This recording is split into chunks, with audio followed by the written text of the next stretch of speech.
जुओ फानपिंग उलझन में था और उसने पूछा, जूनियर सिस्टर मुरोंग, बाईरुली केवल दूसरे दर्जे के दायरे की साधिका है और उसकी शक्ति असाधारण रूप से कम है, इसलिए उसे मारने में बिल्कुल भी मेहनत नहीं लगेगी। मैं उसे तुरंत मारने में आपकी मदद कर सकता हूँ, हमें कल तक इंतजार क्यों करना चाहिए? मोरोंगफी ने अपना सिर हिलाया। सीनियर ब्रदर जुओ, कुछ बातें हैं जिनके बारे में आप नहीं जानते हैं, चीज़ें इतनी सरल नहीं हैं। वैसे भी कृपया वैसा ही करें जैसा मैं कहती हूँ। एक बार काम हो जाने पर मैं आपकी बहुत आभारी रहूंगी। साउथ यू किंगडम में लावण्या राठौर को नुकसान न पहुंचाने का स्वाभाविक रूप से कुछ कारण था। चूंकि साउथ यू किंगडम लीमोइंग का गृहनगर था, इसलिए उसने यहाँ ऐसे जासूस तैनात किए होंगे जिनके बारे में दूसरों को पता नहीं था। अगर उन्होंने कोई खामी छोड़ी तो वह आसानी से इसका पता लगा लेगा। यहाँ तक कि मुरोंगफी भी लीमोइंग के गुस्से का सामना करने में सक्षम नहीं होगी। लेकिन जुओ फानपिंग, जो कि बलि का बकरा था, उसे इन सब के बारे में बताने का कोई कारण नहीं था। ये कहते हुए मुरोंगफी की पतझड़ के पानी जैसी आंखें जुओ फानपिंग पर टिक गईं और उसके गहरे लाल चेरी जैसे होंठ थोड़े मुड़ गए। मुस्कान के साथ उसके दांत दिखाई देने लगे। धन्यवाद सीनियर ब्रदर जुओ। वह मीठी और कोमल आवाज़ एक तेज शराब की तरह लग रही थी, जो किसी को भी मदहोश कर दे।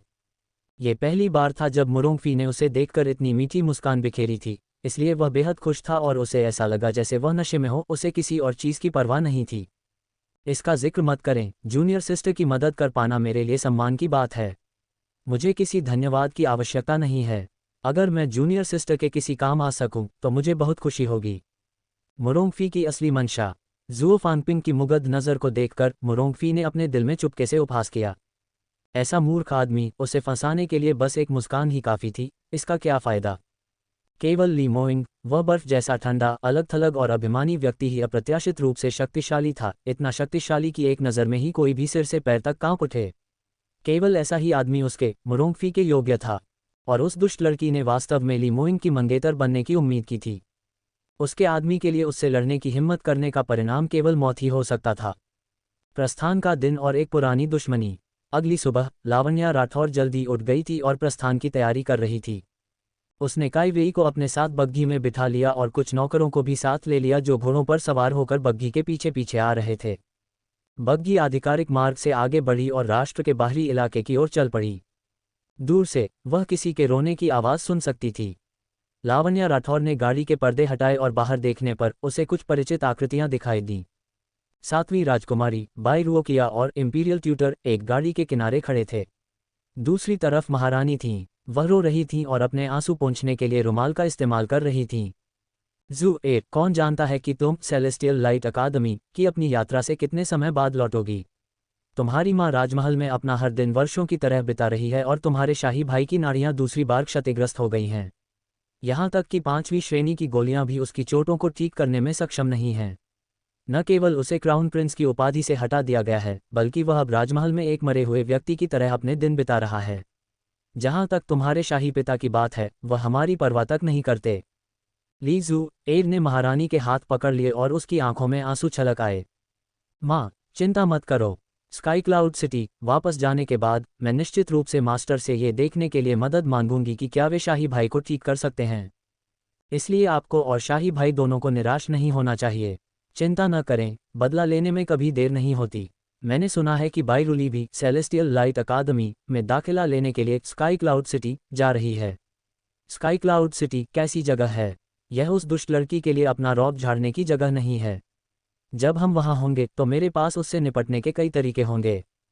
महारानी ने अपने आंसू पोंछे। तुम्हारे मुंह से ये बातें सुनकर मेरे मन को शांति मिली है।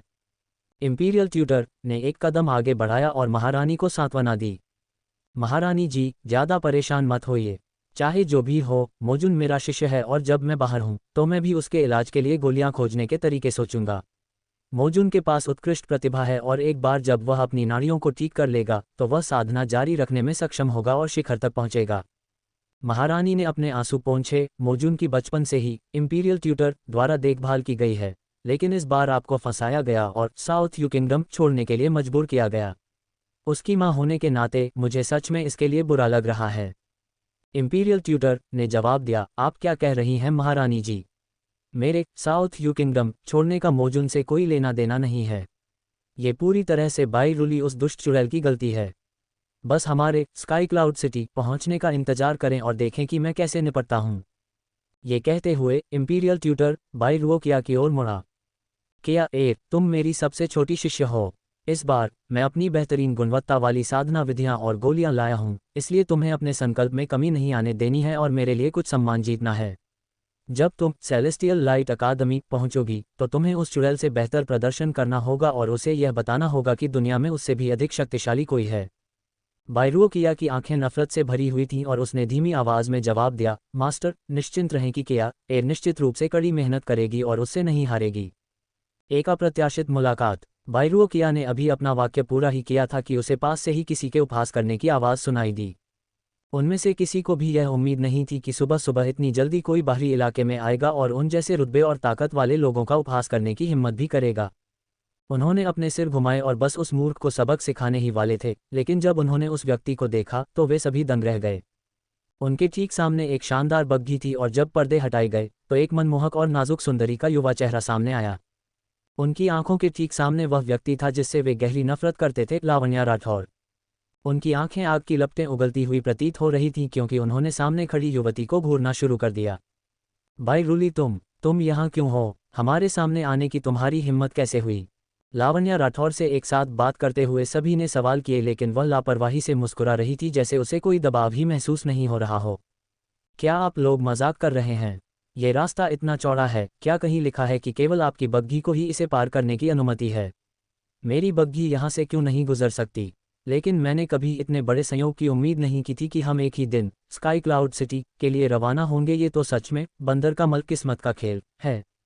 वे कुछ लोग इतने क्रोधित हो गए कि कुछ बोल ही नहीं पा रहे थे। उसके साथ कौन कोई भी किस्मत या नाता रखना चाहेगा? कौन? ये दुष्ट लड़की तो उन्हें रोकने के लिए ही पैदा हुई थी और जो कोई भी उसके खिलाफ जाएगा उसका दुर्भाग्य ही होगा। चेहरे पर गुस्सा, दिल में खौफ। भले ही वे पहले काफी प्रभावशाली लग रहे थे, जहां हर कोई कसम खा रहा था कि वे लावण्या राठौर को आसानी से नहीं छोड़ेंगे, लेकिन जब वे वास्तव में उससे मिले तो बिना किसी अपवाद के उन सभी ने अंदर से घबराहट महसूस की और अवचेतन रूप से उसका सामना नहीं करना चाहते थे। ये केवल यही कहा जा सकता था कि लावण्या राठौर ने उन्हें इतना छला था कि वे सच में डरे हुए थे। उसका वहां अकेले खड़ा होना और कुछ न करना ही उन्हें भारी दबाव देने के लिए काफी था। कुछ देर बाद सातवीं राजकुमारी चुप्पी तोड़ने वाली पहली व्यक्ति थी और चिल्लाई, बाई रूली, तुम्हारा क्या मतलब है? मुझे लगता है कि यह जानबूझकर किया गया होगा, है ना? तुमने जानबूझकर उसी दिन प्रस्थान किया है ताकि हमारा उपहास कर सको। क्या तुम्हें लगता है कि सिर्फ इसलिए कि तुमने दूसरे दर्जे के दायरे में प्रवेश कर लिया है, तुम्हें साउथ स्काई रीजन की नंबर 1 प्रतिभा माना जाता है? इस राजकुमारी को तुम्हें बताने दो, स्काई क्लाउड सिटी में तुमसे अधिक जन्मजात प्रतिभा वाले व्यक्ति हर जगह हैं, इसलिए अभी बहुत अधिक खुश मत हो। लावण्या राठौर के होंठ थोड़े मुड़े और उसने लीजू एयर पर एक नज़र डाली। वह नज़र अवमानना और तिरस्कार से भरी थी और उसने लीजू एयर को गुस्से से लगभग उछलने पर मजबूर कर दिया। लीजू एयर के थोड़े लाल पड़े चेहरे को देखते हुए लावण्या राठौर ने आगे कहा, सबसे पहले तुम अब कोई राजकुमारी नहीं हो, इसलिए हर बार अपना मुंह खोलते ही खुद को ये राजकुमारी कहकर संबोधित करना बंद करो, जो कि स्पष्ट रूप से महाराज के अधिकार का तिरस्कार करना है। तुम, लीजू एयर ने अपने शब्दों को वहीं दबा लिया। लावण्या राठौर ने जल्दी से आगे कहा, दूसरी बात, अपने चेहरों पर सोने का लेप लगाना बंद करो। मैं जानबूझकर तुम सबका उपहास क्यों करना चाहूंगी? 1, 2, 3 और 4, तुम चारों को मैंने ही हराया है, तो मैं जानबूझकर तुम्हारा पीछा क्यों करूंगी? क्या मुझे अपनी ऊर्जा बर्बाद करने की भी आवश्यकता है? जब उसने ये बातें कहीं तो न केवल लीजू एयर परेशान हुई, बल्कि इंपीरियल ट्यूटर और महारानी भी क्रोधित हो गए। हालांकि लावण्या राठौर की बात अभी पूरी नहीं हुई थी। तीसरी बात, मेरा तुम सब की परवाह करने का कोई इरादा नहीं था, लेकिन तुम में से हर कोई यह कहता रहा कि जब हम स्काई क्लाउड सिटी पहुंचेंगे तो तुम मुझे देख लोगे और मुझे सबक सिखाओगे। मुझे लगता है कि केवल इन्हीं शब्दों के आधार पर मुझे यहाँ आकर अपना चेहरा दिखाना पड़ा, अन्यथा तुम्हें ये गलतफहमी हो सकती थी कि मैं सच में तुमसे डरती हूँ। कैसा रहेगा अगर मैं अभी यहाँ खड़ी हूँ? जो कोई भी मुझे सबक सिखाना चाहता है उसे स्काई क्लाउड सिटी पहुँचने तक इंतजार करने की ज़रूरत नहीं है। आगे आओ और अभी ऐसा करो। अपमान की आग। उसका लहजा हल्का था और चेहरे के भाव शांत और स्थिर थे, मानो उसने इन कुछ लोगों को अपनी नज़रों में कोई अहमियत ही नहीं दी हो। वहाँ मौजूद वे लोग गुस्से से उबल रहे थे। वे सभी ऊंचे रुतबे वाले थे और हमेशा दूसरों द्वारा उनका सम्मान और पूजा की जाती थी, तो भला वे कब ऐसे उपहास का शिकार हुए थे? इसके अलावा सबसे अधिक क्रोधित करने वाली बात यह थी कि लावण्या राठौर स्पष्ट रूप से उनका तिरस्कार कर रही थी और फिर भी वे पलटवार करने में असमर्थ थे क्योंकि वे वास्तव में उसे हरा नहीं सकते थे। भले ही वे उसे मौके पर ही मार डालने के लिए बेताब थे, लेकिन उनमें से कोई भी लावण्या राठौर का कुछ नहीं बिगाड़ सकता था। उनमें से सबसे अधिक परेशान इंपीरियल ट्यूटर था। वह पूरी तरह से एक चौथे दर्जे के दायरे का विशेषज्ञ था और विशेष रूप से पिछले 200 वर्षों में वह हमेशा साउथ यू किंगडम में रहा था और यहाँ हर कोई उसे सम्मान की दृष्टि से देखता था। उसकी नज़रों में लावण्या राठौर बस एक युवा पीढ़ी की लड़की थी और चाहे उसमें कितनी भी जन्मजात प्रतिभा हो, क्या वह केवल पहले दर्जे के दायरे में नहीं थी। उसकी एक उंगली ही उसे कुचलने के लिए काफ़ी थी। हालांकि इस दूसरे दर्जे के दायरे की युवा लड़की ने उसे कई बार औंधे मुंह गिराया था और न केवल उसने अपनी प्रतिष्ठा खो दी थी, बल्कि उसे साउथ यू किंगडम से निर्वासित भी कर दिया गया था। सबसे अधिक क्रोधित करने वाली बात यह थी कि लावण्या राठौर ने वास्तव में उसके साथ अपने पराजित दुश्मन जैसा व्यवहार किया था और उसके साथ बात करने का उसका लहजा तिरस्कार से भरा था। क्रोध का उफान और एक चेतावनी। इंपीरियल ट्यूटर का चेहरा गुस्से से हरा हो गया और वह अपनी मुट्ठियां भींचने से खुद को नहीं रोक पाया। उसके शरीर के भीतर की प्रोफाउंड एनर्जी थोड़ी बेकाबू हो रही थी और धीरे धीरे उग्र हो रही थी, इस हद तक कि वह उसके शरीर के बाहर रिसने लगी थी। बायरूओकिया इंपीरियल ट्यूटर के बगल में खड़ी थी और जब उसने उस दबाव को महसूस किया जो इंपीरियल ट्यूटर ने अनजाने में बाहर निकाल दिया था, तो उसका चेहरा पीला पड़ गया और वह कुछ कदम पीछे हट गई, मानो वह वहां टिकने में असमर्थ थी। ली जू एयर को भी झटका लगा और उसने चुपके से इंपीरियल ट्यूटर की आस्तीन खींची। धीमी आवाज में उसने उससे कहा, इंपीरियल ट्यूटर सर, आपको जल्दबाजी नहीं करनी चाहिए। मत भूलिए, हालांकि यह बायरूली केवल दूसरे दर्जे के दायरे में है, लेकिन उसके पास 5वें दर्जे के दायरे का अंगरक्षक है। अगर आप अभी उसके साथ कुछ करते हैं तो यह स्पष्ट रूप से मुसीबत को बुलावा देना होगा और उसे बाद में आपको शर्मिंदा करने का मौका मिल जाएगा। कृपया अभी के लिए इसे पूरी तरह से सह लें। इंपीरियल ट्यूटर ने मूल रूप से अपना आपा खो दिया था और वह लावण्या राठौर पर लगभग हमला करने ही वाला था, लेकिन जब उसने ली जू एयर के शब्द सुने तो ऐसा लगा जैसे वह किसी सदमे से जाग गया हो और उसे पसीना आ गया। उसने अवचेतन रूप से मुड़कर लावण्या राठौर को देखा और पाया कि वह भी उसे ही घूर रही थी। लावण्या राठौर अपनी बग्घी के अंदर चुपचाप शांति से बैठी रही और उसे सर्द नजरों से घूरती रही। उसके चेहरे के भाव बिल्कुल सामान्य थे, मानो उस पर उसके द्वारा छोड़ी गई प्रोफाउंड एनर्जी का बिल्कुल भी कोई असर न हुआ हो। हालांकि लीजू एयर और महारानी, जो कि इसी तरह दूसरे दर्जे के दायरे की साधिकाएं थीं, पहले ही पीली पड़ चुकी थीं। इंपीरियल ट्यूटर ने लावण्या राठौर को घूरा जबकि उसके दिमाग में एक युद्ध सा छिड़ गया था। बेशक वह स्वाभाविक रूप से लावण्या राठौर से नफरत करता था और तुरंत बदला लेना चाहता था, लेकिन जैसा कि लीजू एयर ने उल्लेख किया था, लावण्या राठौर के बगल वाला अंगरक्षक बहुत अधिक शक्तिशाली था, कोई ऐसा व्यक्ति जिसे वह नाराज करने का जोखिम नहीं उठा सकता था। इंपीरियल ट्यूटर एक पल के लिए झिझका और धीरे धीरे अपनी छोड़ी गई प्रोफाउंड एनर्जी को वापस खींच लिया। गुस्से से हरे पड़े चेहरे के साथ उसने जोर से फुफकारा। इसके तुरंत बाद वह मुड़ा और अपनी बग्घी की ओर वापस चल दिया। ली जू एयर और बायरूओकिया ने एक दूसरे की आंखों में देखा, महारानी की ओर सिर हिलाया और जल्दबाजी में अपनी बग्घी की ओर चल पड़ी। यहाँ तक कि महारानी ने भी वहां और रुकने की हिम्मत नहीं की और जल्दबाजी में अपनी बग्घी पर सवार होकर राजधानी की दिशा में चल पड़ी। 15 मिनट के भीतर ऐसा लग रहा था मानो उन सभी की पूंछ में आग लग गई हो और वे सब भाग खड़े हुए। डरपोक दुश्मन। लावण्या राठौर ने अचानक नीरस महसूस किया और पर्दे नीचे गिराते हुए उसने अपना हाथ हिलाया। कितनी निराशाजनक बात है, वे ऐसे ही चले गए। पहले जब मैंने उनका दबंग लहजा सुना था तो मुझे लगा था कि उनका सच में विद्रोह करने का इरादा है। कौन जानता था कि वे अभी भी कमजोरों को डराने धमकाने के अपने सामान्य तरीके पर ही लटके हुए हैं। सच में दिल चोर का है, लेकिन हिम्मत रत्ती भर भी नहीं है। तस्क तस्क, ऐसा नहीं है कि मैं उन्हें कुछ कहना चाहती हूँ, लेकिन उनका संकल्प बहुत कमजोर है। मेरे द्वारा पीटा जाना तो बस एक छोटी सी बात है, मुझे डर है कि उनकी साधना का तरीका इससे कुछ हद तक प्रभावित होगा। उसने बग्घी की दीवार पर खटखटाया। भूल जाओ, चलो हम भी अपने रास्ते पर चलें। बग्घी फिर से रास्ते पर चल पड़ी। काइवेई बग्घी के कोने में बैठी थी और जैसे ही उसने लीजू एयर की बग्घी को नज़र से ओझल होते देखा, उसने राहत की सांस लेते हुए अपनी छाती थपथपाए। फ्यू, आखिरकार, कम से कम हमने 7वीं राजकुमारी और बाकी लोगों से पीछा छुड़ा लिया। पहले मैं सच में डर गई थी कि इंपीरियल ट्यूटर ने लगभग हमला कर ही दिया था।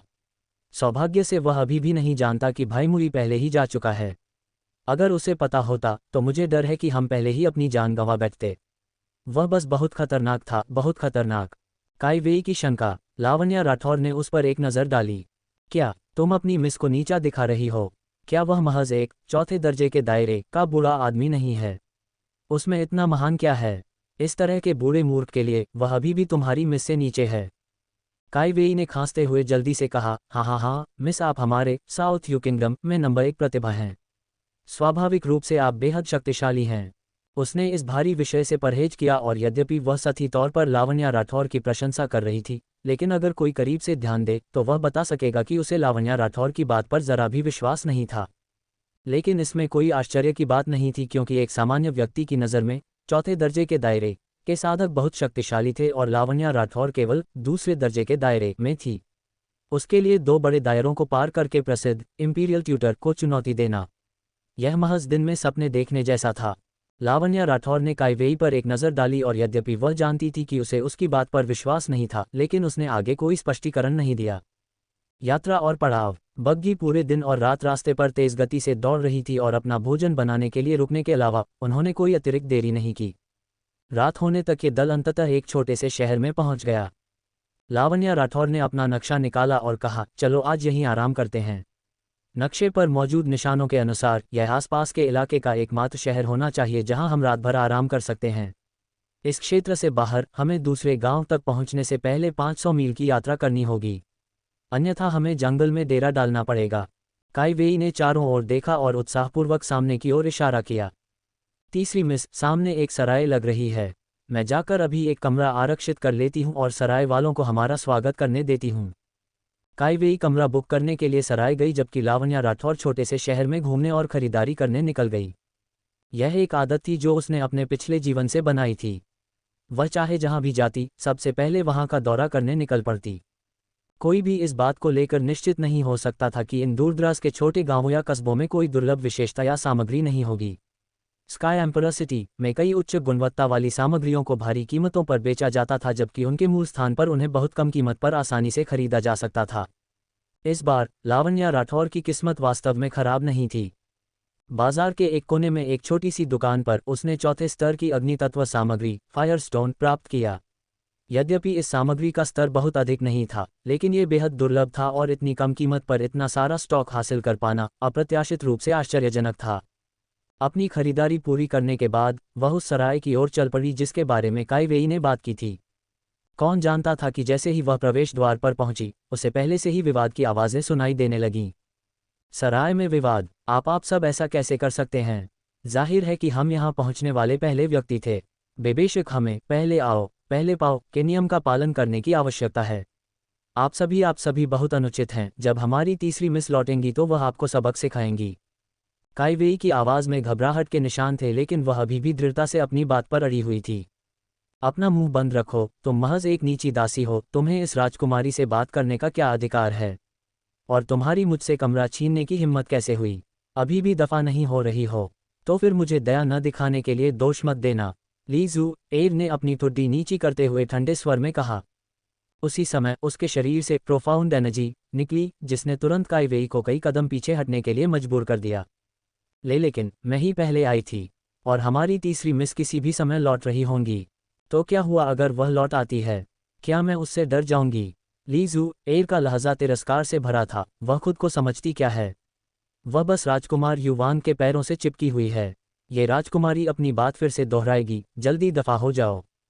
तुम काई वेई ने हार न मानने का संकल्प लिया। ली जू एव की आंखों में एक सर्द चमक छा गई, क्योंकि वह हमला करने के लिए तैयार थी।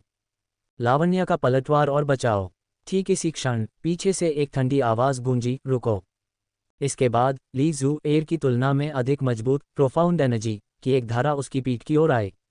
प्रोफाउंड एनर्जी की यह धारा एक भंवर की तरह थी जो ली जू एव की ओर तेजी से बढ़ रही थी, क्योंकि आसपास की हवा चिलचिलाती गर्म होने लगी थी। ली जू एव के चेहरे के भाव अचानक पीले पड़ गए। उसने इससे बचने के प्रयास में अवचेतन रूप से कदम पीछे खींचे, लेकिन इस प्रोफाउंड एनर्जी की गति बस बहुत तेज थी और वह समय रहते इससे बचने में सक्षम नहीं थी। जैसे ही ली जू एव भारी वार की चपेट में आने वाली थी और उसकी जान धागे से लटकी हुई थी, इंपीरियल ट्यूटर ने अचानक चकमा दिया और बस एक कदम बढ़ाकर दरवाजे से आगे बढ़ा और ली जू एव के सामने खड़ा हो गया, उसे अपने पीछे खींच लिया। लावण्या राठौर की प्रोफाउंड एनर्जी एक चौथे दर्जे के दायरे के साधक से टकराई, लेकिन इससे इंपीरियल ट्यूटर की केवल भौहें ही सिकुड़ी और ज्यादा नुकसान नहीं हुआ। इंपीरियल ट्यूटर ने अपना सिर उठाया और उसके झुर्रीदार चेहरे पर क्रोध के स्पष्ट संकेत थे। बायरूली, तुमने वास्तव में राजकुमारी पर हमला करने की हिम्मत की। तुम्हारी हैसियत के अंतर को नज़रअंदाज करने और अपने वरिष्ठों का अपमान करने की हिम्मत कैसे हुई? तुम्हें क्या लगता है कि तुम किस सज़ा की हकदार हो? इंपीरियल ट्यूटर ने लावण्या राठौर को दबाने के प्रयास में चौथे दर्जे के दायरे की दबाव की शक्ति को बाहर निकाल दिया। ली जू एयर का रहस्योद्घाटन। हालांकि लावण्या राठौर का चेहरा ठंडे उपहास से भरा था। हम पहले ही साउथ यू किंगडम से बाहर आ चुके हैं, तो तुम किस बात का राजकुमारी का रुतबा दिखा रही हो? तुम्हारी राजकुमारी की हैसियत स्काई क्लाउड सिटी में एक गांव की लड़की के बराबर ही है। और तो और, क्या तुम्हें पहले ही गद्दी से हटाया नहीं जा चुका? चुप रहो। ली जू एयर इंपीरियल ट्यूटर के पीछे से बाहर निकली। बाय रूली, यह मत सोचना कि मुझे पता नहीं है कि उस 5वें दर्जे के दायरे के अंगरक्षक ने इस बार तुम्हारा साथ नहीं दिया है। उसकी सुरक्षा के बिना तुम्हारे लिए यही बेहतर होगा कि तुम समझदारी दिखाओ और अपनी पूंछ दबाकर बैठ जाओ। ली जू एयर ने झिड़कते हुए कहा। ये सुनकर लावण्या राठौर की भौहें तन गईं। वह अभी भी सोच रही थी कि जब ये नीच लोग उससे पहले मिले थे तो उन्होंने उसके खिलाफ एक उंगली उठाने की भी हिम्मत नहीं की थी, इसलिए स्पष्ट रूप से वे उससे डरे हुए थे। लेकिन अभी एक ही दिन बीता था और ली जू एयर अब सक्रिय रूप से उसे उकसा रही थी। ये बदलाव बस बहुत अचानक था। तो इसका कारण ये था कि उन्हें एहसास हो गया था कि मोई आसपास नहीं है, इसलिए उन्होंने सोचा कि वह लावण्या राठौर बलि चढ़ने के लिए इंतजार कर रही एक छोटी सी मेमना थी। ये कितना भोला और मूर्खतापूर्ण था। लावण्या राठौर ने जवाब दिया, ओह, तुम्हें कैसे पता चला कि मोई ने इस यात्रा में मेरा साथ नहीं दिया है? शायद वह बस थोड़ी देर के लिए गया हो और कुछ ही देर बाद वह मुझसे आ मिलेगा। ली जू एयर ने उसके शांत रूप को देखा और एक उपहासपूर्ण हंसी हंसी। बस बहुत हुआ, नाटक करना बंद करो। मुझे पूरा यकीन है कि वह अंगरक्षक तुम्हारे साथ यहाँ नहीं आया है। हमारी बग्घी पूरे रास्ते तुम्हारे पीछे पीछे आ रही थी और हमने काले कपड़े पहने उस अंगरक्षक को बिल्कुल भी नहीं देखा। और तो और, बग्घी में केवल 2 ही महिलाएं थीं। जहां तक उस हटे कट्टे आदमी का सवाल है, निश्चित रूप से वह तुम्हारे साथ बग्घी में नहीं घुसा होगा। जहां तक तुम्हारे घोड़ों की बात है, वे भी बुरे नहीं हैं। लेकिन वहां कोई अतिरिक्त घोड़ा भी नहीं था, तो ये सब ये दिखाने के लिए काफ़ी है कि तुम्हारे साथ कोई अतिरिक्त व्यक्ति नहीं है। ली जू एयर का तर्क और लावण्या का खेल। लावण्या राठौर ने पलकें झपकाईं और आश्चर्य के कुछ संकेत दिखाए।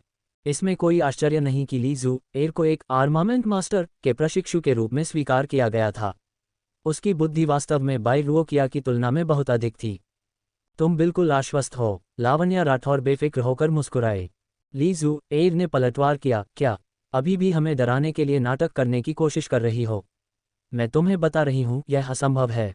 आज इस सराय में केवल एक ही सुपीरियर कमरा बचा है और तुम्हें ये हमें देना होगा। अन्यथा तुम्हारे प्रति असभ्य होने के लिए हमें दोष मत देना। उस काले कपड़े पहने अंगरक्षक के बिना तुम्हारे अधीन कोई दूसरे दर्जे के दायरे का साधक भी नहीं है ना? तुम इंपीरियल ट्यूटर से कैसे निपटोगी?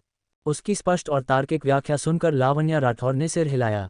हाँ, तुम्हारा विश्लेषण सही है।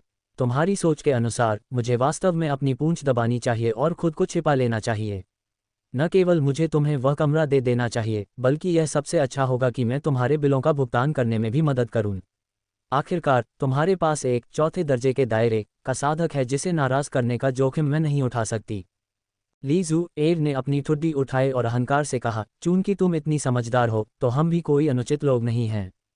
असली रंग और टकराव। दुर्भाग्य से मुझे नहीं पता कि समझदार कैसे लिखा जाता है। इसके अलावा दुर्भाग्य से मैं कोई उचित व्यक्ति नहीं हूं। लावण्या राठौर ने उन पर एक सर्द नज़र डाली क्योंकि उसके चेहरे की मुस्कान पूरी तरह से गायब हो गई थी। तुम सब दफा हो सकते हो, ये सुपीरियर कमरा मुझे चाहिए। सराय वाले, यह आज रात का भुगतान है, इसलिए मुझे कमरे की चाबी दो। वह चांदी की एक सिल्ली मेज पर पटक दी। शुरुआत में लावण्या राठौर इतनी नखरेबाज नहीं थी और वह सुपीरियर कमरे में रुके या नहीं, यह कोई ऐसी बात नहीं थी जिससे वह बहुत परेशान हो। लेकिन चूंकि ली जू एयर और उसके गिरोह ने जानबूझकर उसे उकसाया था उससे लड़ने की सोचकर, तो वह जानबूझकर हार नहीं मानेगी। वह कोई संत या देवी नहीं थी, तो वह उन लोगों को इतनी आसानी से कैसे जाने दे सकती थी जो जानबूझकर उसे इतनी बार उकसाते थे। ये सुनकर ली जू एयर का चेहरा हरा हो गया। तुम्हारी पेश की गई शराब को ठुकरा कर सजा की शराब मांगने की हिम्मत कैसे हुई? अब जब हम पहले ही साउथ यू किंगडम छोड़ चुके हैं, भले ही तुम यात्रा के बीच में मर जाओ, मेरे दूसरे शाही भाई को पता नहीं चलेगा कि हमने ऐसा किया है और वह तुम्हारे लिए बदला नहीं लेंगे। अगर तुम जानती हो कि तुम्हारे लिए क्या अच्छा है, तो बेहतर होगा कि तुम अभी दफा हो जाओ। सराय वाले, ये कमरा हमारा है, इसलिए मुझे अभी चाबी दो। ये कहते हुए ली जू एयर ने भी चांदी की एक सिल्ली काउंटर पर पटक दी जिससे बैंप की तेज आवाज हुई। दोनों पक्ष खंजर निकालने तैयार थे, जिसे देखकर पास खड़ा सराय वाला कांपने लगा। सराय वाला एक साधारण व्यक्ति था और उसके लिए भले ही सामने वाला केवल दूसरे दर्जे के दायरे का साधक हो, वह उन्हें नाराज करने की हिम्मत नहीं कर सकता था। अब जब उनमें से इतने सारे लोग थे और वे सच में लड़ने के लिए तैयार थे, तो वह बहुत पहले ही डर से पीला पड़ चुका था। अब जब ये दोनों युवतियां शक्तिशाली होने के साथ साथ असाधारण रूप से सुंदर थीं, दोनों ने ही उसके ठीक सामने चांदी की सिल्लियां पटक दी थीं और उसे सर्द नजरों से घूर रही थीं। ऐसा लग रहा था मानो अगर उसने कोई ऐसा फैसला लिया जो उनकी इच्छाओं से मेल नहीं खाता, तो वे उसी पर हमला कर देंगी। सराय वाले का दिल पहले ही रो रहा था, ये सोचकर कि ये महिलाएं बहुत ज्यादा कर रही हैं। अगर उन्हें लड़ना ही था, तो वे इसे सुझाने के लिए उसकी छोटी सी दुकान से बाहर क्यों नहीं जा सकती।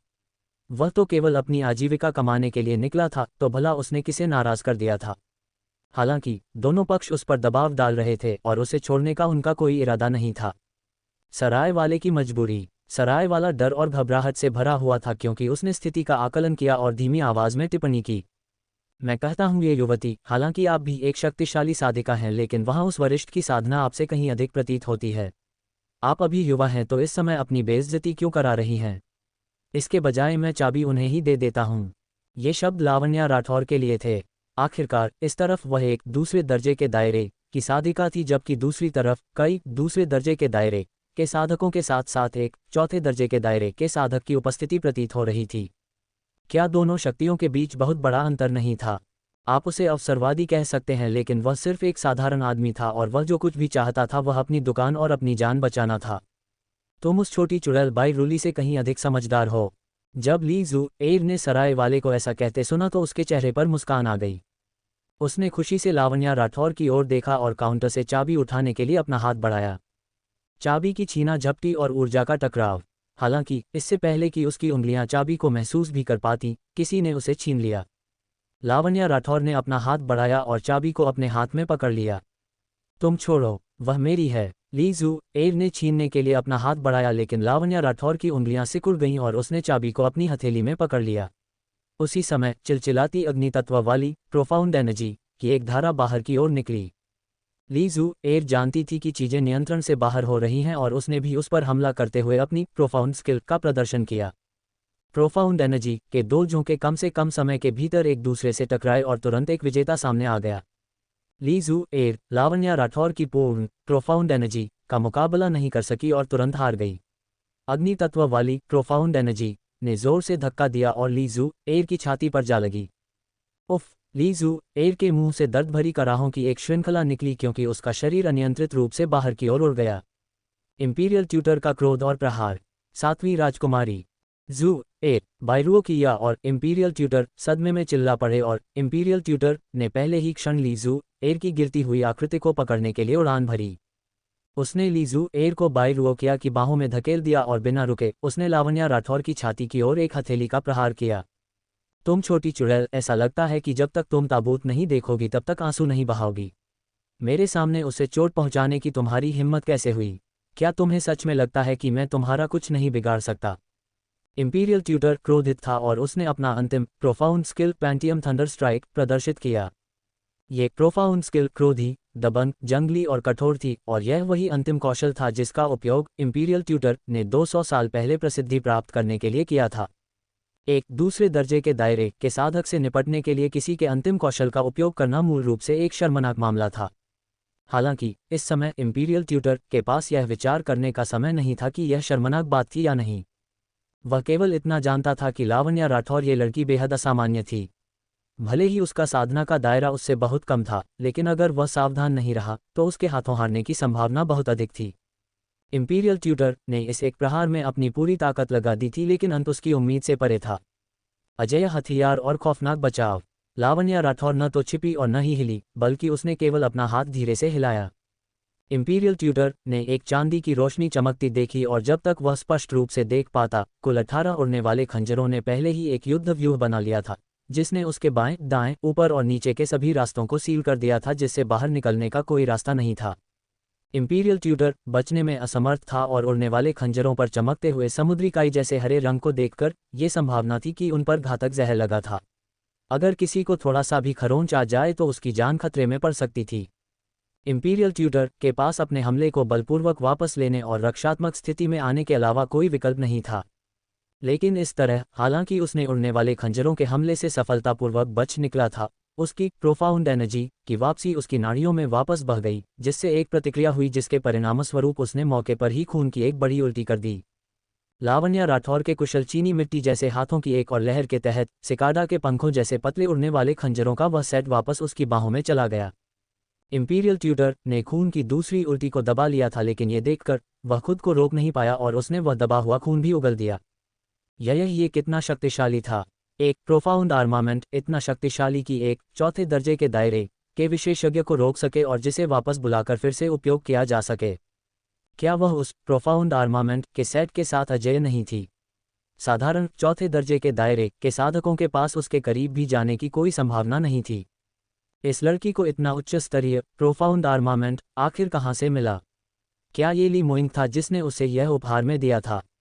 अपने सबसे बेतहाशा सपनों में भी इंपीरियल ट्यूटर ने कभी नहीं सोचा होगा कि लावण्या राठौर एक 5वें रैंक की आर्मामेंट मास्टर थी, इसलिए उसने इस तरह की कई वस्तुओं को विभिन्न पैटर्न में भी परिष्कृत किया था। अगर इंपीरियल ट्यूटर ने हार मानने से इनकार कर दिया और उसके साथ लड़ना जारी रखा तो उसे अलग अलग आजमाने का मौका देने में कोई आपत्ति नहीं थी। सौभाग्य से इंपीरियल ट्यूटर ने फायदे और नुकसान को तौला और महसूस किया कि इस छोटे से शहर में उसके साथ संघर्ष में पड़ना फायदेमंद नहीं था, इसलिए वह अपने गुस्से को दबाने में कामयाब रहा। कितनी बदतमीज लड़की है। चाहे जो भी हो, मैं अभी भी तुम्हारा वरिष्ठ हूँ। मुझ पर अपने उड़ने वाले खंजरों का उपयोग करने की तुम्हारी हिम्मत कैसे हुई? क्या तुम नैतिकता का एक अंश भी जानती हो? लावण्या का तीखा तंज। लावण्या राठौर ने अपनी छोटी उंगली से चाबियों का गुच्छा घुमाया और उसे अपने सामने लटका दिया। बूढ़े आदमी, आप बहुत विनम्र हैं। यदि हम परवरिश और नैतिकता के बारे में बात करने जा रहे हैं तो मेरी तुलना आपसे कैसे की जा सकती है? लेकिन मुझे अभी भी उदारतापूर्वक ये कमरा मुझे देने के लिए आपको धन्यवाद देना चाहिए। मना करना असभ्य होगा, इसलिए मैं इसे स्वीकार करूंगी। मैं और अधिक समय बर्बाद नहीं करूंगी और आराम करने के लिए आगे बढ़ूंगी। अपने समय का बुद्धिमानी से उपयोग करें और अपने लिए कोई और ठिकाना ढूंढ लें। मैं आपकी कोई मदद नहीं कर सकती। ली जू, एयर और अन्य लोगों ने लावण्या राठौर की पतली उंगलियों पर लटकी चाबियों के गुच्छे को घूरकर देखा। वह घूरती नजर जैसे धुआं उगलने वाली थी। यहाँ तक कि इंपीरियल ट्यूटर भी उस पर कोई लाभ नहीं उठा सका, तो दूसरों की क्या बिसात। इसलिए वे स्वाभाविक रूप से जल्दबाजी करने का जोखिम नहीं उठा सकते थे। वे केवल लावण्या राठौर को सीढ़ियों से ऊपर जाते हुए देख सकते थे, क्योंकि उसने पूरी सराय के सबसे शानदार अतिथि कक्ष के दरवाजे खोलने के लिए चाबियों का उपयोग किया था। धत्तेरे की। ली जू, एयर के चेहरे के भाव बदसूरत हो गए क्योंकि उसने काउंटर पर अपनी मुट्ठी दे मारी। बायरुओ किया के चेहरे पर ठंडे भाव थे क्योंकि उसने सुपीरियर कमरे के दरवाजे को कसकर बंद होते देखा। मास्टर, यह क्या हो रहा है? मुझे यह मत बताइए कि आप भी उस दुष्ट लड़की बायरूली का कुछ नहीं कर सकते। बायरुओ किया ने जो पूछा उसे सुनकर इंपीरियल ट्यूटर का चेहरा शर्म और गुस्से से लाल हो गया। उससे निपटना स्वाभाविक रूप से किया जा सकता है। उस दुष्ट लड़की की साधना मेरे स्तर से बहुत दूर है, लेकिन उसके पास उच्च स्तर के कई प्रोफाउंड आर्मामेंट्स हैं। मेरा अनुमान है कि ली मोइंग ने उसे अपनी रक्षा के लिए ये सौंपे होंगे, इसलिए यदि हम सीधे उसके खिलाफ जाते हैं तो न केवल नुकसान फायदे से अधिक होगा, बल्कि इससे हमारे आराम करने के समय में भी देरी होगी। ये सुनकर बायरुओ किया और ली जू, एयर ने एक ही समय पर सहमति में सिर हिलाया। ये दुष्ट लड़की हमेशा से ही शातिर रही है। हालांकि उसकी साधना उच्च नहीं थी, लेकिन वह अपने साथ इतने सारे उच्च स्तरीय प्रोफाउंड आर्मामेंट्स लेकर आई है, यहाँ तक कि उसे ये भी नहीं पता होगा कि क्या वह उन हथियारों की सबसे बड़ी शक्ति को बाहर निकालने में सक्षम भी है या नहीं। इतनी कमज़ोर होने के बावजूद वह इतने सारे खजाने लेकर आई है, उसे लूटे जाने से सावधान रहना चाहिए। क्या ये सही नहीं है? उसकी अपनी शक्ति मामूली है और साधना के मामले में वह मेरी बराबरी भी नहीं कर सकती। वह केवल रुतबा हासिल करने के लिए दूसरे शाही भाई के पैरों से चिपके रहना जानती है। मुझे ऐसे लोगों से नफरत है। इंपीरियल ट्यूटर का छिपा हुआ डर। इंपीरियल ट्यूटर ने उनकी चर्चाएं सुनी और कुछ हद तक शर्मिंदा महसूस किया, क्योंकि केवल वही जानता था कि लावण्या राठौर ने जो ताकत दिखाई थी, उससे ऐसा लग रहा था मानो वह कोई ऐसा व्यक्ति हो जिसने कभी हर चीज़ को अपने हाथों में नियंत्रित किया हो। और जहां तक उसकी प्रोफाउंड एनर्जी का सवाल था, उसका शुद्धता स्तर सार्वभौमिक रूप से चौंकाने वाला था। यहाँ तक कि इंपीरियल ट्यूटर, जिसने कई सौ वर्षों तक साधना की थी, वह भी खुद को उससे बहुत कमतर महसूस कर रहा था। अगर लावण्या राठौर ने अपना प्रोफाउंड आर्मामेंट प्रदर्शित नहीं किया होता और सीधे उसका प्रहार स्वीकार कर लिया होता, तो यहाँ तक कि इंपीरियल ट्यूटर भी यह नहीं बता सकता था कि किसका पलड़ा भारी रहता। हालांकि ये बातें निश्चित रूप से उसके मुंह से बाहर नहीं निकलेंगी।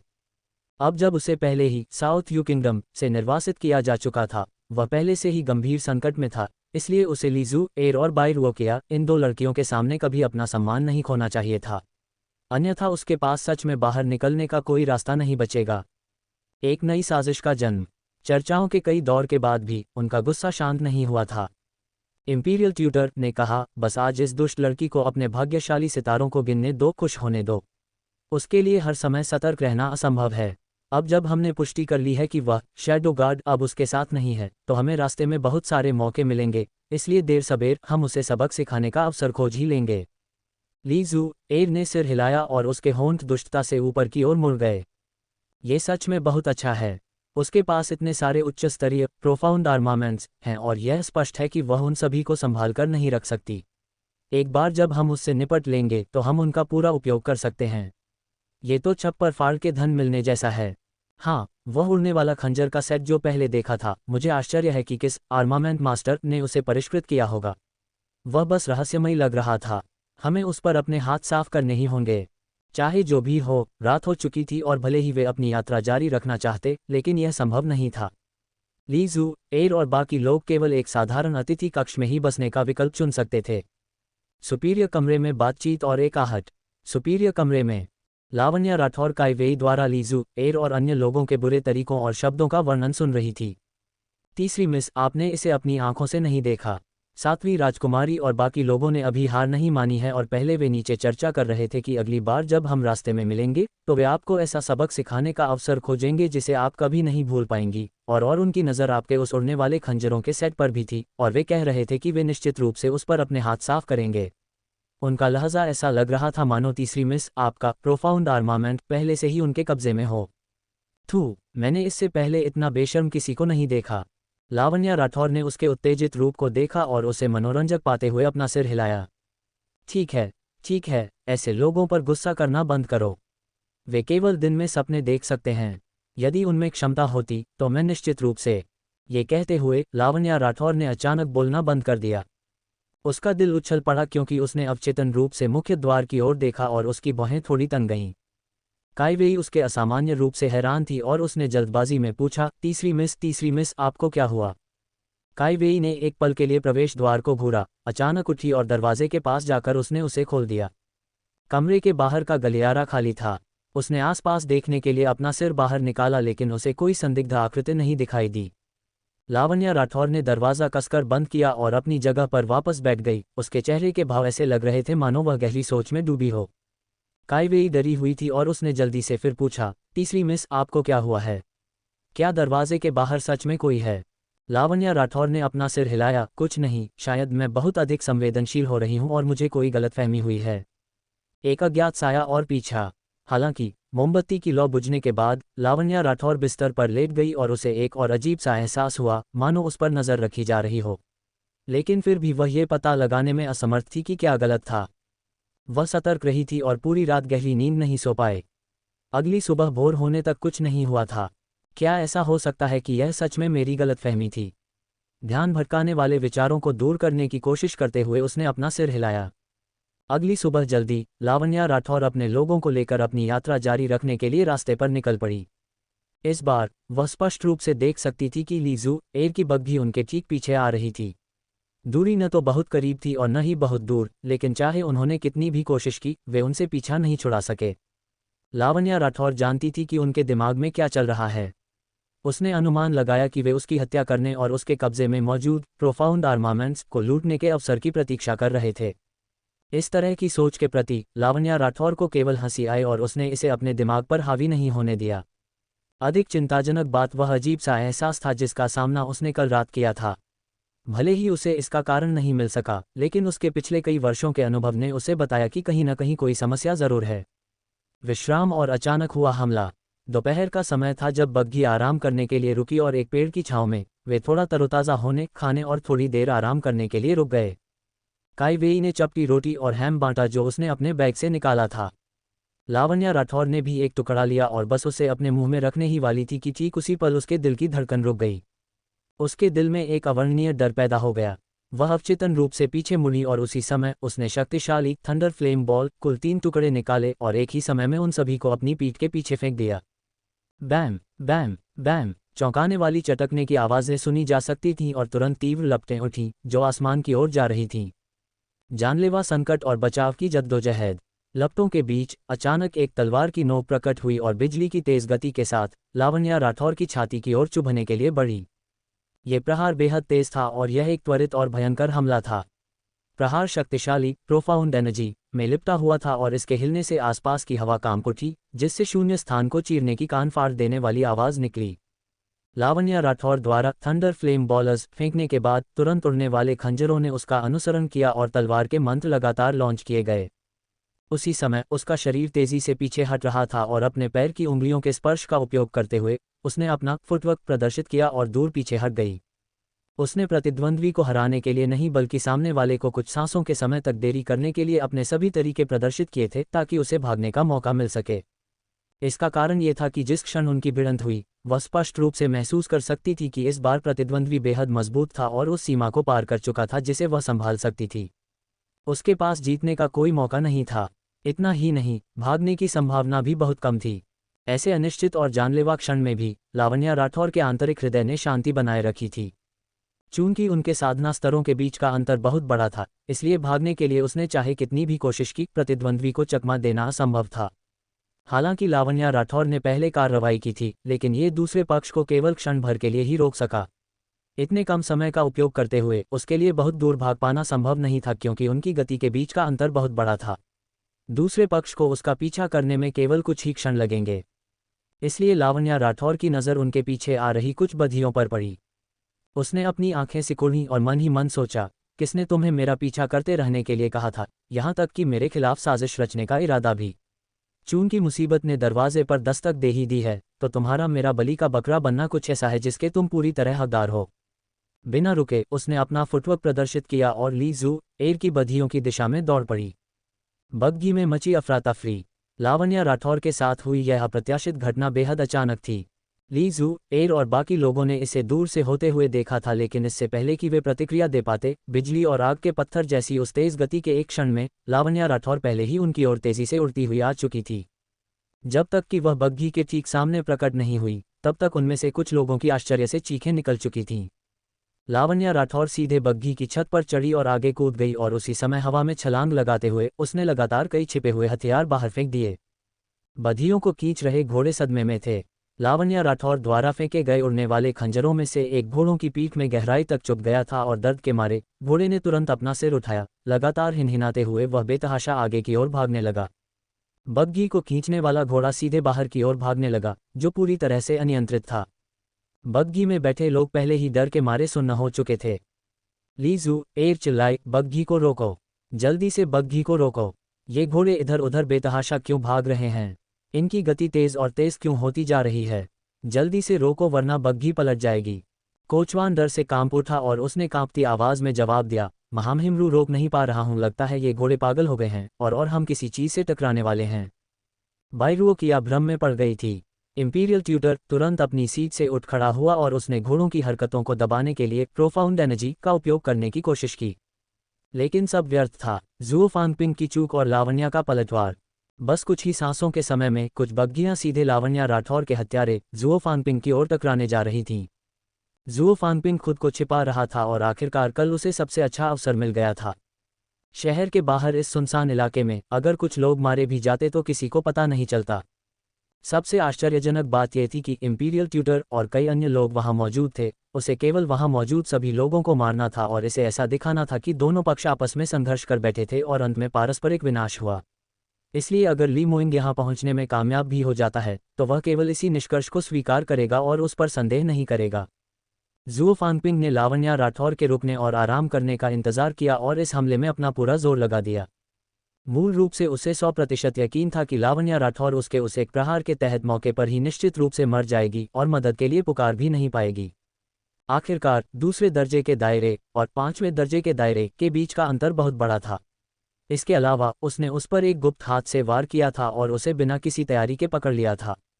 हालांकि वास्तविकता जुओ फांगपिंग की कल्पना से बिल्कुल उलट प्रतीत हो रही थी। वह बस लावण्या राठौर के पास जाने की तैयारी कर रहा था और अपनी उपस्थिति को छिपाते हुए उसने खुद को हमला करने के अवसर के लिए तैयार किया। लेकिन इस युवती ने शायद कुछ नोटिस कर लिया था और अचानक अपनी आंखें खोल दीं। ज़ुओ फांगपिंग को पता चल गया कि कुछ गड़बड़ है और उसने तुरंत पहले हमला करने का विकल्प चुना। हालांकि इस लड़की की प्रतिक्रिया उसकी कल्पना से 100 गुना अधिक तेज थी। पलक झपकते ही उसने अनगिनत प्रोफाउंड आर्मामेंट्स, विशेष रूप से वह शक्तिशाली थंडर फ्लेम बॉल, सीधे उसके चेहरे पर फेंक दिया था। ज़ुओ फांगपिंग को ऐसी घटना होने की उम्मीद नहीं थी। लावण्या राठौर ने उसके हमला करने से पहले ही उसकी उपस्थिति का पता लगा लिया था। ज़ुओ फांगपिंग एक अत्यंत दुर्लभ डाक तत्व साधक था, इसलिए छिपने और हत्या करने के मामले में उसके पास एक असाधारण जन्मजात प्रतिभा थी। यहाँ तक कि समान स्तर के साधक भी उसकी उपस्थिति का पता लगाने में सक्षम नहीं थे। हालांकि इस कमज़ोर सी दिखने वाली लड़की ने, जिसे वह अपनी एक उंगली से कुचल सकता था, वास्तव में उसे खोज लिया था। उसने ये कैसे किया? 5वीं श्रेणी के हथियारों का कहर। इससे भी अधिक हास्यास्पद बात यह थी कि इस लड़की ने जो प्रोफाउंड आर्मामेंट्स बाहर फेंके थे वे सभी 5वीं श्रेणी की वस्तुएं थीं।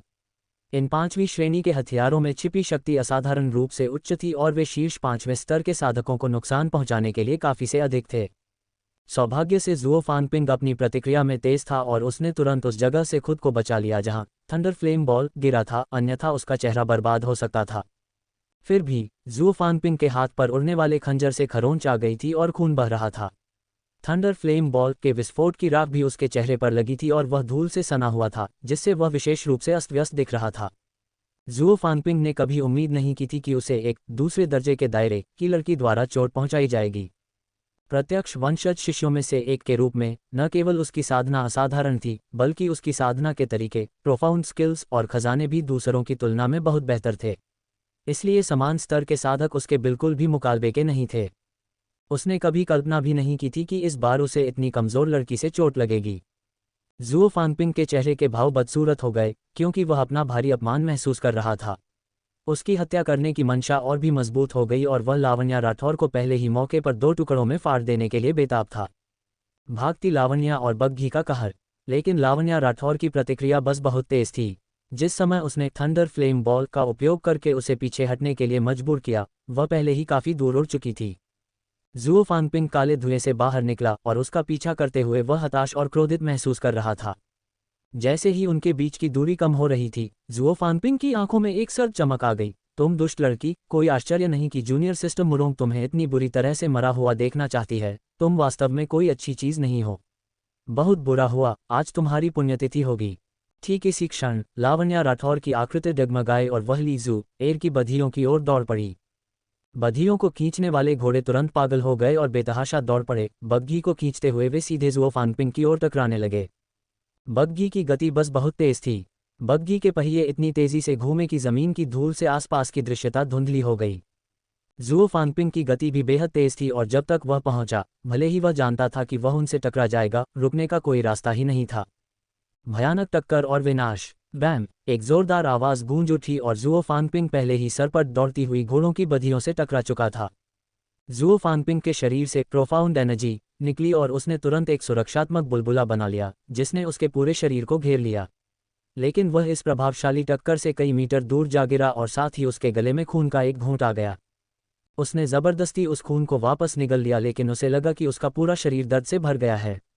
स्पष्ट रूप से उसे काफी गंभीर आंतरिक चोट लगी थी। हालांकि उसकी 5वें दर्जे के दायरे की शक्ति के साथ ये चोट समय के साथ ठीक हो जाएगी और उसकी गतिविधियों में बाधा नहीं बनेगी। दूसरी तरफ लीजू एर और बाकी लोग उतने भाग्यशाली नहीं थे। उनकी बग्घी मूल रूप से कोई प्रोफाउंड आर्मामेंट नहीं थी और यह सामान्य से थोड़ी अधिक मजबूत और शानदार थी। ज़ुओ फांगपिंग के साथ हुई जोरदार टक्कर पर बधियों को खींचने वाले आधे घोड़े मर चुके थे, क्योंकि बग्घी का शरीर पूरी तरह से टूटकर खुल गया था।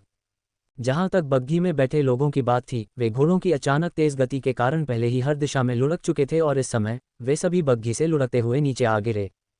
तेज गति से दौड़ती बग्घी से गिरना एक बेहद खतरनाक चीज थी और भले ही बग्घी पर सवार लोग कमजोर साधक नहीं थे, लेकिन पूरी तरह से बेखबर होने के कारण वे अपने शरीर की रक्षा के लिए अपनी प्रोफाउंड एनर्जी का उपयोग करने में सक्षम नहीं थे, इसलिए वे सभी भारी रूप से जमीन पर आ गिरे। इसके अलावा चून की बग्घी की गति बेहद तेज थी। जमीन पर गिरने के बाद वे रुक नहीं पाए और कई चक्कर खाते हुए बहुत दूर तक लुढ़कते चले गए, जब तक कि वे एक मोटे विशाल पेड़ के तने से नहीं टकरा गए। बैम बैम बैम। जैसे ही ली जू एयर, बाई रुओकिया और इंपीरियल ट्यूटर एक के बाद एक पेड़ से टकराए, कुछ नीरस आवाजें गूंज उठीं। टक्कर से उनके सिर से खून बह रहा था और चूंकि उनकी आंखों के सामने तारे तैर रहे थे, वे सभी मौके पर ही बेहोश हो गए। जहां तक उनके कपड़ों की बात है, पहले लुढ़कने की प्रक्रिया में वे खुरदरी जमीन से घिसकर चिथड़े चिथड़े हो गए थे और वे सभी अर्धनग्न अवस्था में थे। लुढ़कने की प्रक्रिया में उनकी कई हड्डियां भी टूट गई थीं। चूंकि वे सभी साधक थे, इसलिए गंभीर रूप से घायल होने के बावजूद उनमें से कोई भी मरा नहीं था। हालांकि उन रक्षकों के लिए जिन्हें वे अपने साथ लाए थे, उनमें से लगभग आधे जुओ फांगपिंग के एक ही वार से तुरंत मारे गए थे। जुओ फांगपिंग का प्रतिशोध। जैसे ही जुओ फांगपिंग ने अपनी छाती के धीमे दर्द को दबाया, उसके होंठों पर एक सर्द मुस्कान आ गई। तुमने मेरा रास्ता रोकने की हिम्मत की, तुम मौत के ही हकदार हो। वह दुष्ट लड़की तो और भी ज्यादा मरने की हकदार है। तुमने मुझे चोट पहुंचाने की हिम्मत कैसे की? जब तुम मेरे हाथों में आओगी तो मैं तुम्हें इतनी आसानी से मरने नहीं दूंगा। बस इंतजार करो। जुओ फांगपिंग की कुटिल हंसी सुनी जा सकती थी। ली जू एयर अभी अभी होश में आई थी और डर से कांप रही थी। उसे डर था कि कहीं वह जुओ फांगपिंग के क्रोध का शिकार न हो जाए। हालांकि जुओ फांगपिंग को उनकी परवाह नहीं थी। उसकी नज़रों में वे इतने महत्वहीन थे कि उनके जीवन या मृत्यु से उसे कोई फर्क नहीं पड़ता था। सबसे महत्वपूर्ण बात यह थी कि उसे जल्द ही मुरोंगफी के आदेशों को पूरा करना था और उस साधन संपन्न गंवार लड़की को मारना था। जंगल में भागती लावण्या। रास्ते के दोनों तरफ एक घना जंगल था। इस समय लावण्या राठौर पहले ही जंगल में घुस चुकी थी और अभी भी जंगल के गहरे छोर की ओर अपनी गति बढ़ा रही थी। जुओ फांगपिंग ने चुपके से एक वाक्य उछाला, ये बहुत बुरा है। यदि ये दुष्ट लड़की जंगल में भाग गई तो स्थिति के समीकरण बदल जाएंगे। आखिरकार जंगल में कई बाधाएं थीं और वे खुद को छिपाने के लिए फायदेमंद थीं। भले ही वह शक्तिशाली था और अभी भी लावण्या राठौर को पकड़ सकता था, लेकिन ऐसा करने के लिए उसे पहले की तुलना में अधिक प्रयास करना होगा। जुओ फांगपिंग ने तुरंत फैसला किया और अपनी छाती के आंतरिक दर्द को सहते हुए उसने अपनी गति बढ़ाई और लावण्या राठौर का पीछा करना शुरू कर दिया। भागो भागो भागो। लावण्या राठौर के दिमाग में सिर्फ एक ही विचार था, भागना और जल्दी से दूर निकल जाना। जुओ फांगपिंग और ली जू एयर तथा बाकी लोगों के बीच हुई टक्कर का उपयोग करके उसने व्यावहारिक रूप से अपनी सारी ऊर्जा का उपयोग किया और पागलों की तरह दौड़ी, जिससे उस क्षण में उनके बीच कई हजार मीटर की दूरी बन गई। लेकिन वह जुओ फांगपिंग और अपने बीच की साधना के अंतर को लेकर बहुत आश्वस्त थी, इसलिए चाहे वह कितनी भी तेज दौड़े या कितनी भी बाधाएं पैदा करे, ये सब प्रयास बेकार भी हो सकता था। हालांकि उसके पास कोई दूसरा विकल्प नहीं था। एकमात्र चीज जो वह अब कर सकती थी वह थी एक एक कदम उठाना। जंगल में खुद को छिपाने के बाद उसके प्रतिरोध के लिए गुंजाइश बहुत बड़ी हो जाएगी, क्योंकि अब छिपने की जगहें ढूंढना आसान था और वह अपने कब्जे में मौजूद प्रोफाउंड आर्मामेंट्स का बेहतर उपयोग कर सकती थी। पीछे से आ रही चीख पुकार और गाली गलौज की आवाज़ें सुनकर लावण्या राठौर ने अपने कदम और तेज कर दिए। हालांकि जिस क्षण लावण्या राठौर जंगल में घुसी, उसकी आंखें अचानक काली पड़ गईं। ऐसा लगा मानो उसी पर रात हो गई हो। वह अचानक कुछ भी देखने में सक्षम नहीं थी। ऊंचे पेड़ और चारों ओर की हर चीज मानो गायब हो गई थी। इसके अलावा आसपास से आने वाला शोर भी गायब हो गया था और सब कुछ असाधारण रूप से शांत हो गया था, इतना शांत कि इसने किसी के दिल में बेचैनी की भावना पैदा कर दी। अगले ही पल अंधेरे से कई सफ़ेद भूतिया आकृतियां उभर आईं। उनके भयानक और घातक सफ़ेद चेहरों पर एक अजीब सी मुस्कान लटकी थी और वे उसकी ओर तैर रही थीं। कानों में ठंडी हवा की सरसराहट सुनी जा सकती थी और कभी कभी सुनाई देने वाली कराहें सुनने वाले की रीढ़ की हड्डी में सिहरन पैदा कर सकती थीं। चून की घटनाओं का मोड़ बहुत अचानक था और परिदृश्य अत्यंत चौंकाने वाला था। यदि ये किसी साधारण व्यक्ति के साथ हुआ होता तो शायद सदमे के कारण उसकी आत्मा उसके शरीर से बाहर निकल जाती। यहाँ तक कि अगर कोई अपना संयम बनाए भी रखता तो भी शायद वह घटनाओं के इस अचानक बदलाव से स्तब्ध रह जाता। हालांकि लावण्या राठौर ने अपने शांत और स्थिर भावों को बनाए रखा और उसमें घबराहट का कोई संकेत भी नहीं दिखा। अंधेरा छाते ही उसने पहचान लिया था कि उसकी आंखों के सामने जो हो रहा था वह वास्तविकता नहीं थी, बल्कि यह किसी प्रकार का मतिभ्रम था। इस मतिभ्रम को फैलाने का उद्देश्य स्वाभाविक रूप से उसे भ्रमित करना और अंततः उसके भागने में देरी करना था। इसलिए लावण्या राठौर ने अपनी गति धीमी नहीं की और उन भयानक आत्माओं की ओर सीधे बढ़ते हुए आगे बढ़ना जारी रखा। ठीक उस क्षण जब उसका शरीर आत्माओं से टकराने ही वाला था, लावण्या राठौर की कलाई घूमी और उसने एक लंबा मुलायम चाबुक बाहर निकाला। टूट जाओ। उसका स्वर स्पष्ट और मधुर था, मानो घाटी से निकलती हुई कोयल हो। उसने विशाल क्षितिज में एक रेखा खींच दी। उसकी आवाज के साथ ही मुलायम चाबुक आत्माओं के सामने से होकर गुजरा। एक तीखी चीख सुनाई दी, क्योंकि जिस आत्मा पर चाबुक पड़ा वह दो हिस्सों में बंट गई। इसके बाद वह पिघलती हुई प्रतीत हुई और धीरे धीरे आकाश में विलीन हो गई। एक के बाद एक चाबुक के वार से उसके सामने की आत्माएं धीरे धीरे टुकड़ों में बिखर रही थीं। कुछ सांसों के समय बाद जिन आत्माओं ने उसका रास्ता रोका था वे सभी खत्म हो गई थीं और आकाश धीरे धीरे उजला और उज्ज्वल होता गया और धीरे धीरे धूप वाली दोपहर का मौसम बहाल हो गया। लावण्या राठौर के होंठ थोड़े मुड़े और अपनी गति बढ़ाते हुए वह पूरी रफ्तार से जंगल में गायब हो गई। जुओ फांगपिंग की हताशा। जुओ फांगपिंग ने अपनी छाती को जोर से दबाया और महसूस किया कि खून का एक और घूंट ऊपर की ओर उमड़ रहा है। इस बार वह इसे और अधिक सहन नहीं कर सका और उसने खून की एक पूरी उल्टी कर दी। उसके चेहरे पर क्रोध और शर्मिंदगी का मिला जुला भाव था। धत तेरे की, ये कैसे संभव है? वह दुष्ट लड़की मेरे 1000 डायमंड्स इल्यूजनरी फील्ड को तोड़ने में कैसे सक्षम थी? हालांकि मेरी साधना पर्याप्त नहीं है, लेकिन मैंने सफलतापूर्वक इस क्षेत्र को एक छोटे दायरे में प्रशिक्षित किया था। यहाँ तक कि एक छठे दर्जे के दायरे का विशेषज्ञ भी सामान्य रूप से मेरी इस तकनीक के सामने झुक जाता है। उसकी साधना केवल दूसरे दर्जे के दायरे में है, तो वह बिना किसी नुकसान के कैसे बच सकती है? ये बस असामान्य था कि यह लड़की हद से ज्यादा अजीब थी, मानो उसका अस्तित्व ही दूसरों को नीचा दिखाने के लिए हुआ हो। 1000 डायमंड्स इल्यूजनरी फील्ड स्वर्ग स्तर के निचले ग्रेड का एक प्रोफाउंड स्किल था और इसकी शक्ति अत्यंत शक्तिशाली थी। यह एक ऐसा कौशल था जिसे केवल डार्क तत्व वाले साधक ही अभ्यास कर सकते थे। अपनी डार्क प्रोफाउंड एनर्जी के समायोजन का उपयोग करके वे अपने प्रतिद्वंद्वी को भ्रमित करने के लिए एक भयानक मायावी परिदृश्य पैदा करने में सक्षम थे। यदि साधना का अंतर बहुत अधिक होता तो वे अपने प्रतिद्वंद्वी की मानसिक शांति को छीनने में सक्षम होते, जिससे वे उन्हें अपने खिलौने में बदल देते। तार्किक रूप से कहें तो किसी की साधना जितनी ऊंची होगी उसकी इच्छाशक्ति उतनी ही मजबूत होगी और 1000 डायमंड्स इल्यूजनरी फील्ड के मायावी दृश्यों के खिलाफ बचाव की संभावना उतनी ही अधिक होगी। लावण्या राठौर जैसे दूसरे दर्जे के दायरे के साधक के लिए ये पहले से ही एक अद्भुत उपलब्धि थी कि इस परिदृश्य का सामना करने के बाद वह स्तब्ध होकर बेजान नहीं बनी। एक बार जब 1000 डायमंड्स इल्यूजनरी फील्ड का उपयोग किया जाता तो इसमें बहुत अधिक प्रोफाउंड एनर्जी की आवश्यकता होती और ठीक इसी कारण से जुओ फांगपिंग इसका उपयोग बहुत बार करने की हिम्मत नहीं करता था। इस कौशल का उपयोग करने का एकमात्र कारण ये था कि वह लावण्या राठौर द्वारा क्रोधित किया गया था और उसने उसकी चेतना को नियंत्रित करने के बाद उसे पूरी तरह से प्रताड़ित करने की तैयारी की थी। भले ही यह काम नहीं करता तो भी वह उसे जंगल में प्रवेश करने से रोकने में सक्षम होता। हालांकि चीज़ों के जिस तरह से परिणाम निकले, जुओ फांगपिंग ने एक बार फिर सदमे की भावना महसूस की। न केवल लावण्या राठौर उसके जाल में नहीं फंसी और भ्रमित नहीं हुई, बल्कि इसके विपरीत उसकी भागने की गति में जरा भी कमी नहीं आई थी। जुओ फांगपिंग अभी स्तब्ध महसूस कर ही रहा था कि उसने लावण्या राठौर को अपना मुलायम चाबुक बाहर निकालते और अपनी तरफ उग्रता से प्रहार करते हुए देखा। यदि कोई और होता तो उसे लग सकता था कि लावण्या राठौर पागलपन की स्थिति में पहुंच गई है और वह केवल उन आत्माओं की ओर अव्यवस्थित तरीके से अपना चाबुक उठा रही है।